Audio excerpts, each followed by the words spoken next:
ఏంటా నువ్వేం చేస్తామా? ఏమా? Auto driver sir. ఆటో డ్రైవరా? 2014 తర్వాత మీ గవర్నమెంట్లో మేము ఇక్కడ సచివాలయంలోనే ఉండేవాళ్ళం సార్. చాలా బాగుండేది సార్. చుట్టూ ఒరిస్సా, బీహార్, బెంగాళూరు మీరు పెట్టిన కంపెనీల్లో వాళ్ళు వచ్చి బాగా మా ఆర్థిక పరిస్థితి చాలా ఇబ్బంది పడ్డాం సార్. ఆ టైంలో మేము అనేక ప్రాంతాల్లో ఆటో కిరాయిలు మంగళగిరిలో కానీ ఇక్కడ కానీ అన్నా క్యాంటీన్లో మేము 5 రూపాయలకి చుట్టూగా భోజనం.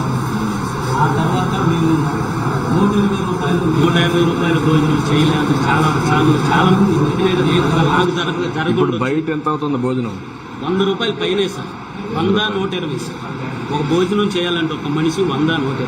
ఇది 5 రూపాయలతో చాలా మంది మాలాంటి డ్రైవర్లు, చాలా మంది పేదోళ్ళు, చాలా మంది తృప్తిగా తింటున్నారు సార్.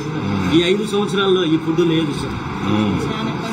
ఇక్కడ నేను సచివాలయం దగ్గర ఈ బస్ స్టాండ్ దగ్గర ఆటో స్టాండ్ పెట్టుకొని ఉంటున్నాను సార్. వచ్చిన వాళ్ళకి గత 5 సంవత్సరాల్లో కనీసం మంచినీళ్ళు కూడా లేవు సార్. మేము ఒక రోజు తలా 100, 150 వేసుకొని ఆటో డ్రైవర్లు అక్కడ మంచినీళ్ళు పెట్టి మేము చాలా మందికి వచ్చిన వాళ్ళకి మంచినీళ్ళు పోస్తాం సార్. ఎంతమంది వస్తారు ఆటోస్ ఇక్కడికి? ఇక్కడ ఒక 20 మంది దాకా ఆటో డ్రైవర్లు ఉన్నాం సార్. స్టాండ్ పెట్టుకొని ఇక్కడ 20 మంది ఇక్కడే మన బస్ స్టాప్ దగ్గరే ఉంటాం సార్. కొంచెం దయచేసి మమ్మల్ని చూడండి సార్. Thank you.